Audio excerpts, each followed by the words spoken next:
जय हिंद फ्रेंड्स। बहुत बहुत स्वागत है आपका हमारे इस नई वीडियो के अंतर्गत। पिछले वीडियो में आपने बहुत प्यार दिया, बहुत सम्मान दिया उसमें, और जिससे हमें मोटिवेशन मिला। उन कमेंट्स में आपके कई सवाल थे जिनको लेकर मैं एक नई वीडियो बना रहा हूँ आज। और ये वीडियो हमारा सिर्फ लेवल प्रथम से लेकर संबंधित होगा, जिसमें हम क्या क्या किताबें पढ़ सकते हैं, हमारे प्रतिदिन की क्या रणनीति हो सकती है, कोचिंग करनी चाहिए कि नहीं करनी चाहिए, और कोचिंग कर चुके पहले तो उनकी क्या स्ट्रेटेजी होनी चाहिए, उसके ऊपर हम बात करेंगे। हमारे इस वीडियो की रूपरेखा यही रहेगी कि हम कुछ 2-3% मेरे हैं जो मुझे लगा कमेंट्स के देखते हुए कि क्या जरूरी है आपके लिए, और उसके बाद हम आपके जो प्रश्न थे कमेंट्स के अंदर जो जेन्युइन थे, लगता था उनको जवाब देना जरूरी है, तो हम उसके बारे में बात कर लेंगे। मुख्य रूप में जो बना के लाया हमने कि क्या विषय वस्तु हो सकती है। सबसे पहले एक परीक्षार्थी के मन में यही दुश्चिंता रहती है कि वो कौन सी किताबें पढ़े, कितनी किताबें पढ़े, कितना कंटेंट पढ़े, जिससे कि उसका एक अच्छा स्कोर, एक सम्मानजनक स्कोर, जिससे कि वो एक अपनी नौकरी सुनिश्चित कर सके, वो प्राप्त कर सके। वो तो क्या विषय वस्तु हो सकती है, उसके ऊपर बात करेंगे। दूसरी चीज, हम प्रतिदिन क्या रणनीति अपना सकते हैं, अपनी पढ़ाई को कैसे जारी रख सकते हैं, प्रतिदिन क्या रणनीति अपना सकते हैं, इस पर हम बात करेंगे। तो आज की इस विषय वस्तु बताने का मेरा उद्देश्य यही है कि मैं आपको बहुत छोटे कंटेंट बताऊं, बहुत छोटी किताबें बताऊं, जिनको पढ़कर के आप अच्छा स्कोर कर सके, और वो किताब अपने आप में बहुत वैल्यूएबल हो, उपादेयता हो, उनकी प्रश्न मिलते हो उनमें से, तो उसके बारे में बात करेंगे। हम बहुत विस्तार पूर्वक एक एक पोर्शन के बारे में बात करेंगे। राजस्थान जी के बारे में बात करेंगे, शैक्षिक परिदृश्य के बारे में बात करेंगे, करंट्स के बारे में बात करेंगे, साइकोलॉजी के बारे में बात करेंगे, टीचिंग मेथड्स के बारे में बात करेंगे, और सब्जेक्ट्स के बारे में बात करेंगे। विस्तार रूप से मैं आपको एक एक पॉइंट के बारे में बताऊंगा, आप कौन सी विषय वस्तु आप अपना सकते हैं और उनको पढ़ करके आप एक अच्छा स्कोर कर सकते हैं। सबसे पहले मैं बात करूँ राजस्थान जी के ऊपर, क्योंकि एक बहुत बड़ा वेटेज रखते हैं। लेवल फर्स्ट में राजस्थान जी जिसकी कंप्लीट नहीं है, लेकिन माने आप सिलेक्शन की रेस से काफी दूर हैं, तो सबसे जरूरी है आपको राजस्थान जीके तैयार करना। और राजस्थान जीके के लिए आपको बहुत बड़े बड़े ग्रंथ पढ़ने की जरूरत नहीं है, बहुत बड़ी बड़ी किताबें पढ़ने की जरूरत नहीं है। मैं आपको बहुत छोटे कंटेंट बताऊंगा और विश्वास दिलाता हूँ जिस दिन आप एग्जाम देके आएंगे आप धन्यवाद देंगे मुझे इस चीज का, कि बहुत कम कंटेंट पढ़ना पड़ा आपको और बहुत अच्छा स्कोर किया आपने। सबसे पहले हम बात करते हैं राजस्थान जीके के बारे में। दोस्तों, हमारे पास दो तरह के विद्यार्थी होते हैं। एक तो वो जो कोचिंग कर रहे हैं, या फिर वो कोचिंग करेंगे, या फिर जिन्होंने कोचिंग कर ली पहले, कहीं ना कहीं मतलब राजस्थान जी के पहले से पढ़ चुके हो, तो उनके लिए। और जो विद्यार्थी बहुत नए हैं, फ्रेश हैं और अभी शुरुआत कर ही रहे हैं, तो उन दोनों के लिए स्ट्रेटेजी में थोड़ा अंतर तो रहेगा। क्योंकि एक बच्चा जिसने कोचिंग कर चुकी पहले से, उसके पास काफी नॉलेज है राजस्थान जी के को लेकर, और जो कोचिंग करने वाले हैं उनके पास भी नॉलेज बननी जाएगी। लेकिन जो विद्यार्थी सेल्फ स्टडी करना चाहते हैं, कोचिंग नहीं जाना चाहते हैं, और जो नए बच्चे हैं, उनके लिए क्या स्ट्रेटेजी हो सकती है, उसके बारे में बात करेंगे। अगर मेरे अनुभव से मैं अपनी राय दूं, तो आप अगर नए विद्यार्थी हैं, आपने पहले राजस्थान जी की नहीं पढ़ी, तो आप राजस्थान जी की कोचिंग जरूर करें। मैं आपको ये सलाह दूंगा कि आप कोचिंग जरूर करें, और कोचिंग आपको ऑफलाइन नहीं करनी। ऑफलाइन कोचिंग बहुत टाइम खाएगा आपका। मैं यही कहूंगा कि आप ऑनलाइन कोर्स ले, आप कलाम का ले, आप उत्कर्ष का ले, या जो भी आप कोचिंग ठीक लगती है, जो भी टीचर आपको ठीक लगते हैं, आप उनकी कोचिंग जरूर लें। क्योंकि कोचिंग आपको काफी हद तक मदद करता है, आपको बहुत एफर्ट नहीं मारना पड़ता, वो आपको समझाने में मदद करता है। क्योंकि कोई भी चीज शुरुआत में पढ़ना ही पड़ता है, गुरु बिना ज्ञान नहीं होता। तो आप कोचिंग जरूर करें। लेकिन जो कोचिंग कर चुके पहले, तो वो अब चाहते हो कोचिंग नहीं करना चाहते, वो अब वो क्या पढ़े, उसके लिए भी हम बात करेंगे। हमारे सामने दो दो तरह के विद्यार्थी होते हैं। एक तो वो जो कोचिंग कर रहे हैं या करेंगे, एक तो वे विद्यार्थी हैं। और दूसरे तरह के विद्यार्थी हमारे पास वे हैं जो सेल्फ स्टडी, स्वाध्याय करना चाहते हैं, जो कोचिंग का सहारा नहीं लेना चाहते। इन दोनों ही तरह के विद्यार्थी के लिए क्या स्ट्रेटेजी हो सकती है, उसके ऊपर बात करेंगे। हो सकता है आपको जो मैं बता रहा हूँ बहुत छोटी सी चीजें लगे कि इससे क्या हो जाए, लेकिन मैं आपको विश्वास दिलाता हूँ कि जितना कंटेंट आपके पास पड़ा होगा, उतना ज्यादा आप उसका दोहरान कर पाएंगे, उतना ज्यादा आप उसका रिविजन कर पाएंगे। और जितना ज्यादा रिविजन होगा, उतना ही आपके मनोमस्तिष्क में वो चीजें घर कर पाएंगी, और उतना अच्छा पेपर कर पाएंगे आप। सबसे पहले हम बात करेंगे कोचिंग करनी। जो कोचिंग करेंगे या कोचिंग कर रहे हैं, उन विद्यार्थी की क्या स्थिति हो सकती है, मैं आपसे यही कहूंगा। सबसे पहले तो आपको फोकस करना अपने नोट्स के ऊपर। जो आपके टीचर्स, जो आपके कोचिंग के अंदर आपको नोट्स लिखाए जा रहे हैं, लेकिन माने वो जो टीचर कोचिंग करके आ रहा है ऑलरेडी, वो बहुत सारी किताबें पढ़ के आ रहा है ऑलरेडी, उसने आरबीएस से पढ़ी है, उसने कई तरह की गाइड्स भी पढ़ी है। जो अच्छे अच्छे टीचर्स होते हैं, जिनकी अच्छी अच्छी बुक्स होती है, वो उन सबको समाहित करके आ रहा है ऑलरेडी। तो आप कोचिंग के नोट्स पे भरोसा करें, ज्यादा भटकने की आपको आवश्यकता है नहीं। तो आप सबसे पहले आप नोट्स पे फोकस करें, अपने नोट्स को रट ले, जितना घोल के पेजा रहो नोट्स को, किसी बहकावे में नहीं है। आप, और सबसे बड़ी बात, आप अपने नोट्स पे भरोसा करें। जिस कोचिंग में आपने एडमिशन ले लिया, तो उन टीचर्स के ऊपर आपको भरोसा करना पड़ेगा। उन नोट्स के ऊपर आपको भरोसा करना पड़ेगा। जब आप नोट्स को रट ले तो उसके बाद मैं आपको बताता हूँ, एक किताब आती है दीनदयाल पब्लिकेशन की, वाकई में बहुत शानदार बुक है। आप अपने नोट्स को रट ले पहले, उसके बाद आप दीनदयाल लेके आए, और दीनदयाल में टॉपिक वाइज देखिए, आप प्रत्येक टॉपिक के अंदर आप चेक करें कि कोई चीजें अगर आपको छूटी हुई मिलती है तो उन पॉइंट्स को आप अपने नोट्स में उतार लो वापस। टॉपिक वाइज देखिए दीनदयाल को, हालांकि आपको 80% हर बुक में सेम मिलेगा, 80% चीजें ऑलमोस्ट सेम मिलती है, कुछ चीजें बाहर मिलती है। और आपको सबसे बड़ी बात, आपको किसी गहराई में नहीं जाना, बहुत डेप्थ में नहीं जाना है चीजों की। सिलेबस ऑलरेडी बहुत बड़ा है और उसके अंदर से वो कोशिश करते हैं कि सतही तौर से पूछ ले, क्योंकि आप लेवल 1 के विद्यार्थी हैं, तो लेवल 1 के लिए स्ट्रेटेजी होती है 9 10 तक का लेवल पूछते हैं बस वो, तो बहुत ऊपर ऊपर से पूछेंगे। तो आप अपने नोट्स पे फोकस करें सबसे पहले, तो नोट्स जब आप रट ले अच्छी तरह से, उसके बाद आप दीनदयाल ले। इसके अलावा आपको एक चीज होती है कौटिल्य की पीवाईक्यू, कौटिल्य की पीवाईक्यू की बुक आती है जिसमें प्रीवियस ईयर के क्वेश्चन होते हैं।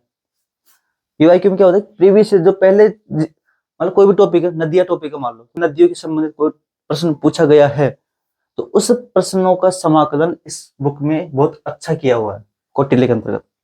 जब आप नोट्स अच्छे से पढ़ लें तो जैसे ही आपका टॉपिक पूरा हो, आप उस टॉपिक से संबंधित कौटिल्य के अंदर टॉपिक वाइज आते हैं। कौटिल्य के साथ एक और बुक आती है दिशा की,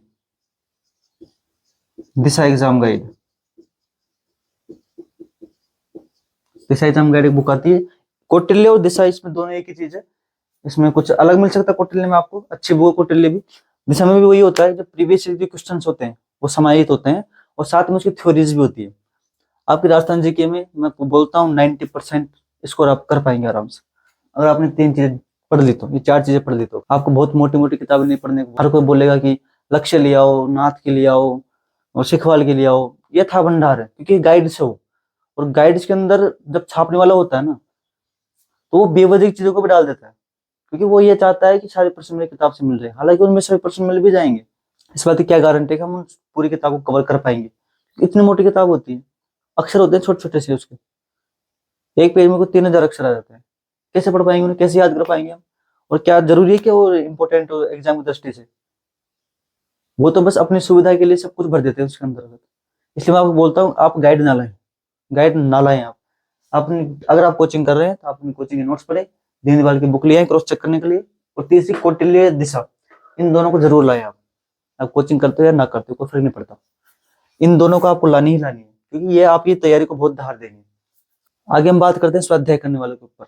कई स्टूडेंट ऐसे होते हैं जिनके पास टाइम नहीं होता कोचिंग करने का, या तो कहीं काम कर रहे हैं बेचारे, कुछ जगह नौकरी कर रहे हो, उनके पास इतना एक टाइम है 5-6 घंटे का टाइम निकाल सकते हैं बस, और उनके पास कोचिंग का टाइम है नहीं। तो मैं उनसे ये बोलूंगा कि आपके लिए सबसे बेस्ट बुक है दीनदयाल पब्लिकेशन की, आप इसको रट दे बस। दीनदयाल पब्लिकेशन की बुक आएगी राजस्थान जीके की, आप उसको रट दे, उससे बाहर आपको कुछ नहीं मिलेगा। 90% मैटर आपको एग्जाम में ऐसे के ऐसे देखने को मिल जाएगा। दूसरा, कौटिल्य की पीवाईक्यू, कौटिल्य लिया या फिर आप दिशा की लिया, और हो सके दोनों लिया हो आप, जो इसमें नहीं होगा इसमें मिल जाएगा, इसमें नहीं होगा इसमें मिल जाएगा आपको। आप ये बस 2 चीज पढ़े, जो काम करने वाले व्यक्ति हैं, जो अपनी नौकरी कर रहे हैं, कई जगह कार्य कर रहे हैं, उनके पास टाइम है नहीं कि कोचिंग कर पाए वो, तो मैं आपसे यही कहता हूँ आप मोटी किताबों चक्कर में ना पड़े, आप दीनदयाल के लिए आए एक तो, और कौटिल्य दिशा में से एक पीवाईक्यू वाले लिए आए, या दोनों ले आए तो बहुत बेहतर है। आप यहाँ से हर टॉपिक को रटे, रटने के बाद कौटिल्य दिशा में से उस पीवाईक्यू सॉल्व करें। बहुत पढ़ने की जरूरत नहीं होती कंपटीशन में, कंपटीशन सबसे बड़ी खूबसूरती यही होती है कि आपको बहुत ज्यादा नहीं पढ़ना, बहुत ज्यादा कंटेंट नहीं पढ़ना आपको बहुत सीमित कंटेंट पढ़ना है, और एक मतलब वैल्यूएबल कंटेंट पढ़ना है आपको। बहुत ज्यादा पीछे भागोगे तो कम से भी रह जाओगे, क्योंकि हर कंटेंट कोई से बुक उठा के देख लो, आपको 80% के आसपास ही हर किताब में से मिलेगा। मैं आपको विश्वास दिलाता हूँ, दीनदयाल पढ़ लो, कौटिल्य पढ़ लो, आपको कोई प्रश्न गलत नहीं होगा। अब मैं आपको विश्वास दिलाता हूँ आपको कोई प्रश्न गलत नहीं होगा, अगर आपने सीरियसली तैयारी की है तो। आपने टाइम पास किया है तो कोई प्रश्न आपका सही हो भी नहीं सकता। राजस्थान जीके में भूगोल हो गया, इतिहास हो गया, संस्कृति हो गई, राजनीति हो गई, कुछ हिस्सा अर्थव्यवस्था का, और सामान्य ज्ञान, साथ में करंट। इसके अतिरिक्त हम बात करें करंट के बारे में, तो करंट सिर्फ आपको दोस्तों राजस्थान की ही पढ़नी है, जो आराम से आपको मूमल या लिया आप क्रोनोलॉजी, दोनों ही बुक बैठ सकती है दोस्तों। और आप अगर और फैक्चुअल चीज देखना चाहते हैं तो सूजस की बुक आती है, और सरकार की होती है, ये सरकारी बुक होती है सूजस की, आप इसके साइट से डाउनलोड कर सकते हैं इसको। मूमल हुई, क्रोनोलॉजी हुई और सूजस हुई। दोस्तों आगे हम बात करें शैक्षिक परिदृश्य, आरटी और योजनाओं के बारे में। तो इससे काफी प्रश्न हमें देखने को मिलते हैं। लगभग ये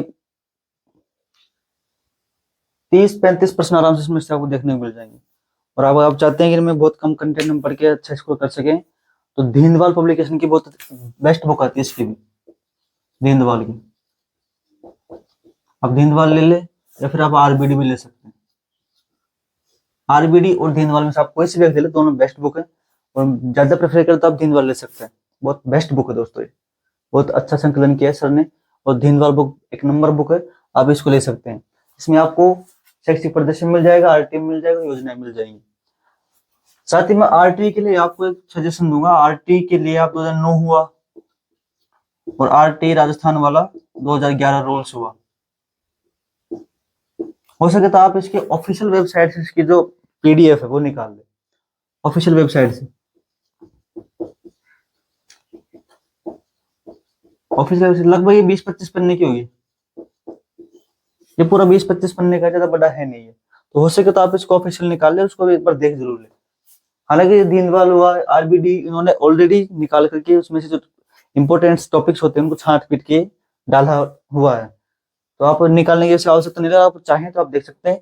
बाकी आरटी परिदृश्य और योजनाओं के लिए दीनदयाल और आरबीडी बहुत बेस्ट बुक है, आप इनमें से कोई सी भी एक ले सकते हैं। और पहले नंबर पर अगर मैं रैंकिंग दूं तो आप दीनदयाल ले सकते हैं, हमने पढ़ी थी, बहुत बेस्ट बुक है और अच्छा स्कोर किया हमने इसकी सहायता से, बहुत अच्छी बुक है दोस्तों ये, आप इसको प्रेफर कर सकते हैं। अगले बिंदु की ओर आगे बढ़े तो मनोविज्ञान और शिक्षण विधि। मनोविज्ञान और शिक्षण में दोस्तों, एक तो आपने रीट के टाइम पे पढ़ रखा है इसको, और जब बच्चे दूसरी या तीसरी बार एग्जाम देंगे उन्होंने तो खैर काफी बार पढ़ रखा है इसको। तो अभी आपने रीट का एग्जाम दिया, उसमें भी आपने मनोविज्ञान पढ़ा है, उसमें आपने शिक्षण विद्या भी पढ़ी है आपने, और आपने उसमें सब्जेक्ट भी पढ़े हैं, हिंदी पढ़ी, संस्कृत पढ़ी आपने, इंग्लिश से पढ़ी आपने, और जो पर्यावरण होती है वो भी पढ़ी है आपने। तो मैं यही कहूंगा कि आप जिस मनोविज्ञान आपने जो रीट के टाइम पे आपने पढ़ा था, आप उसे कंटिन्यू रखें, उसे ज्यादा फेरबदल ना करें आप। मुझे उम्मीद है कि आपने कोचिंग की ही होगी, या तो आपने धीर सिंह जी से कोचिंग की होगी, या आपने वंदना मैम से कोचिंग की होगी। तो आप जिनके आपने कोचिंग की है आप उनके नोट्स पढ़े, और इसके अलावा आप चाहें तो फर्स्ट रैंक यूज कर सकते हैं। फर्स्ट रैंक बहुत बेस्ट बुक है दोस्तों, अच्छी बुक है ये। अगर आपने धीर सिंह कोचिंग की तो आप नोट्स पढ़े आराम से, इनकी जो बुक लिखी हुई है अवनी पब्लिकेशन, आप उसे पढ़ सकते हैं। वंदना मैडम से आपने कोचिंग किया तो आप वंदना मैडम के नोट्स पढ़े, उनकी बुक्स भी आती है वो आप पढ़ सकते हैं। या फिर आप फर्स्ट रैंक भी यूज कर सकते हैं। तो सेल्फ स्टडी करना चाहते हैं आप फर्स्ट रैंक यूज कर सकते हैं। रेट में आपने पढ़ाई है, उससे कुछ अलग नहीं है, सेम ही है, जो आपने रेट में पढ़ा था वही यहाँ पर है। और दोनों मिला के लोग दोस्तों 20 नंबर की ईयर, 20 नंबर की 40 नंबर का मैटर है। सबसे अच्छी बात है कि आपने ऑलरेडी पढ़ रखा है इसको, इसलिए मैंने इसको लास्ट में रखा है। आपने ये टॉपिक्स पहले पढ़ रखे हैं, आप सेक्शन मीडिया पढ़ सकते हैं आराम से फर्स्ट रैंक से, अच्छी बुक आती है। फर्स्ट रैंक और शिखवाल पब्लिकेशन दोनों बहुत अच्छी है, आप किसी को चुन सकते हैं, आप ये भी ले सकते हैं, आप ये भी ले सकते हैं, लेकिन आप 10 के पीछे ना पड़े, कोई भी एक ले। हर में से 80% मिलेंगे आपको। हो सकता है कुछ सवाल यहाँ से नहीं मिले तो इसमें से मिल जाए, जो इसमें से मिलेंगे वो इसमें से नहीं मिलेंगे। तो 80% मैटर आपको सेम मिलेगा दोस्तों, घबराने की आवश्यकता नहीं है आपको। या ऐसे नहीं कि आप दोनों दोनों ले आओ, इसको पढ़ रहे हैं इसको पढ़ रहे हैं, इतना टाइम नहीं है हमारे पास। आप कोई भी एक बुक ले आए, शिखवाल ले आए या फिर आप फर्स्ट रैंक ले आए, और उसे बार बार दोहराते रहें बस। आप मनोविज्ञान के लिए, शिक्षण के लिए ये आराम से आपके 40 में से 30 नंबर कहीं नहीं जा रहे। बहुत किताबें नहीं पढ़नी आपको, बहुत कम कंटेंट पढ़ना है, जो रीट में आपने पढ़ा है उसको जारी रखें। और इसके आप जो शिखवाल पब्लिकेशन की बुक आती है दोस्तों, इसमें कि आपके कई सारे ऑब्जेक्टिव मिलते हैं आपको, पीवाई के एग्जाम में आए हुए जो मिलते हैं, आप उन्हें देख सकते हैं, बहुत अच्छी बुक है वो शिखवाल की भी। या फर्स्ट रैंक आप यूज कर सकते हैं, कोई से आप यूज कर सकते हैं इनमें से। उसके बाद हम बात करें सब्जेक्ट्स के बारे में। सब्जेक्ट कौन कौन से आपकी, हिंदी हो गई, एक तो मैथ्स हो गई, साइंस हो गई, इंग्लिश हो गई, 4 सब्जेक्ट दोस्तों आपके। और मैं आपसे ये कहूंगा कि वैसे तो आपने इनको रीट में पढ़ाई है, आपने हिंदी पढ़ी है, आपने मैथ भी पढ़ी है, साइंस भी पढ़ी है, कुछ बच्चों ने इंग्लिश पढ़ी है, कुछ ने संस्कृत पढ़ी होगी। लेकिन यहाँ पर आपको संस्कृत नहीं पढ़नी, आपको यहाँ इंग्लिश ही पढ़नी पड़ेगी, क्योंकि इंग्लिश और हिंदी कंपलसरी है यहाँ पर। यहाँ पे ऑप्शन नहीं है संस्कृत, आप संस्कृत लो या उर्दू लो या पंजाबी लो, ऐसा नहीं होगा। यहाँ को हिंदी, इंग्लिश, साइंस और मैथ पढ़नी होगी। आप सोच रहे हो कि मैंने 5 विषय ऐसे क्यों नहीं लिखे, क्योंकि इसके मुझे कारण दोस्तों कि मैं आपको यही कहूंगा कि आप एसएसटी को अवॉइड कर दें, आप ऐसे ना पढ़े। आप एसएसटी टॉपिक्स देखें, और टॉपिक्स में जो बिंदु आ रहे हैं, जो आपके राजस्थान जीके में कंप्लीट हो रहे हैं, आप उन्हें पढ़े केवल, ज्यादा पीछे ना भागे आप। क्योंकि SST का सिलेबस भी दोस्तों बहुत बड़ा सिलेबस है और इसे हम कवर कर पाना बहुत। देखो जैसे राजस्थान एक परिचय, ये मेरे पास सिलेबस है इसका, राजस्थान एक परिचय, ये आप पढ़ सकते हैं कि राजस्थान जीके जब आप पढ़ेंगे तो उसमें आपका ये आ जाएगा आराम से, ठीक है। और ये पार्ट शायद मेरे हिसाब से 7वीं 8वीं किताब में है भी ये, और आप देखना चाहते तो वहां से देख सकते हैं यहाँ पे। और ये मुगल साम्राज्य दोस्तों बहुत बड़ा है। किसको पढ़ेंगे आप? अकबर को पढ़ेंगे, किसको छोड़ेंगे, किसको पढ़ेंगे आप? और 5 प्रश्न आएंगे इसमें से, तो पता नहीं 5 प्रश्न कहाँ से आ जाए। मैं आपसे यही कहूंगा कि आप इसको छोड़ दे तो बढ़िया है। जो टॉपिक राजस्थान जीके में कवर हो रहे हैं आप उन्हें पढ़े और बाकी को आप छोड़ दें, क्योंकि बहुत लेंथी है और स्पष्ट सिलेबस है दोस्तों ये, इसके पीछे आपको नहीं भागना।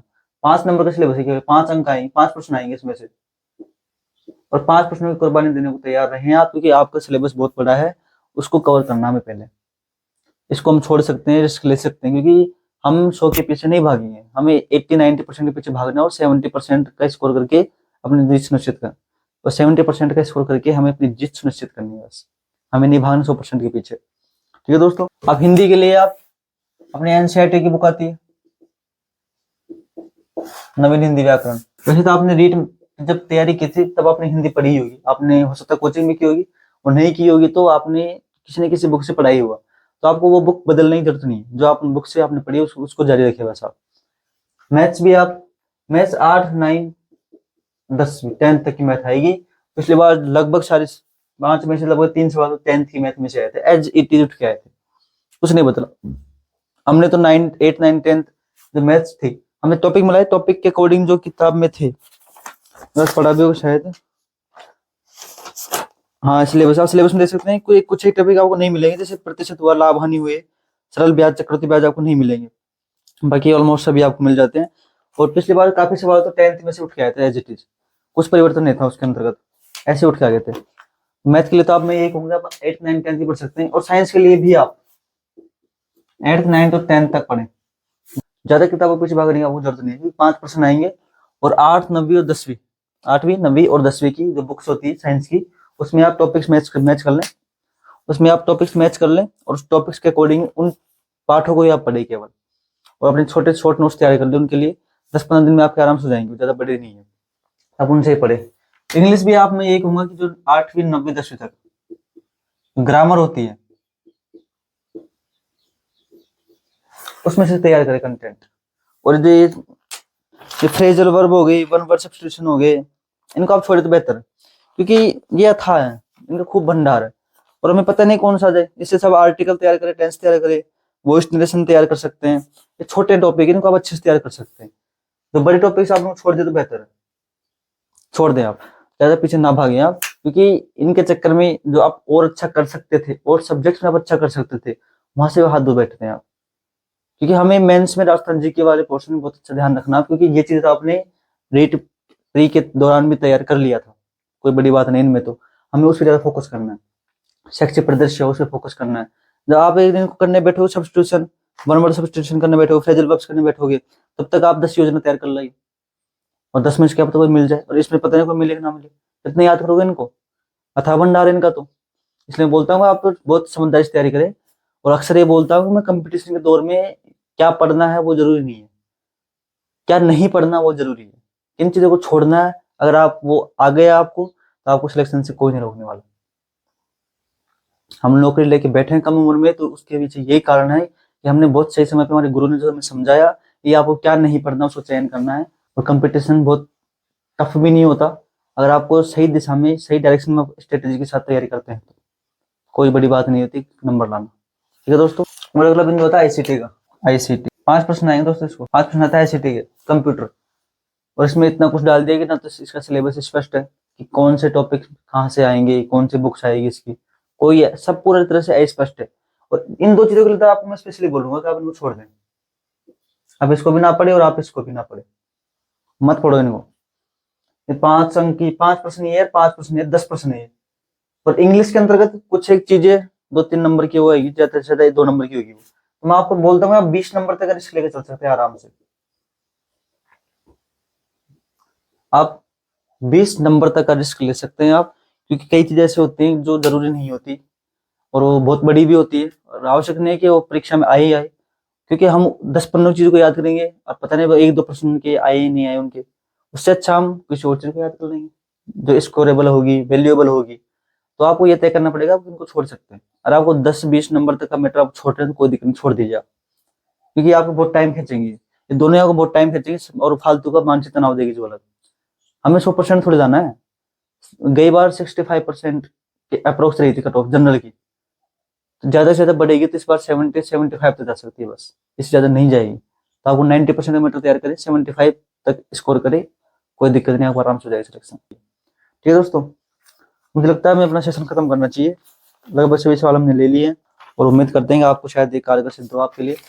तो आपसे ये रिक्वेस्ट करें कि आप हो सके तो इन्हें फॉलो करें, सब्सक्राइब करें और अपने दोस्तों, अपने चाहने वालों के पास जिनको इनकी जरूरत है आप उन्हें शेयर कर सकते हैं, क्योंकि आपका एक शेयर, आपका एक सब्सक्राइब हमें मोटिवेशन देता है कि हम भी स्कूल जाते हैं, हार थक के आते हैं, फिर वीडियो बनाते हैं, मेहनत भी करते हैं, कि हमारे पास बहुत बड़ी टीम नहीं है, कोई एक बोर्ड है और एक फोन है बस, और हम खुद ही सारा कुछ मैनेज करते हैं। अगर आप फॉलो करेंगे, सब्सक्राइब करेंगे तो बहुत थैंक यू सो मच। और मिलते रहेंगे हम आगे भी नई वीडियो के साथ। कुछ भी आपका डाउट होगी, क्वेरीज होगी, आप कमेंट में डाल सकते हैं। मैं कोशिश करूंगा कि उन्हें रिप्लाई करने की, जैसे मुझे टाइम मिलता जाएगा मैं आपको रिप्लाई जरूर करूंगा, क्योंकि मैं रिप्लाई करता ही हूँ, क्योंकि आपका ही भाई मैं हूँ। मैंने भी वहीं से कुछ पहले समय पहले से शुरू किया था, तो आज हम यहाँ पर हैं। जो मेरे अनुभव हैं वो आपके साथ साझा कर रहे हैं, उम्मीद करते हैं वो आपके लिए बहुत कारगर सिद्ध हो। थैंक यू दोस्तों।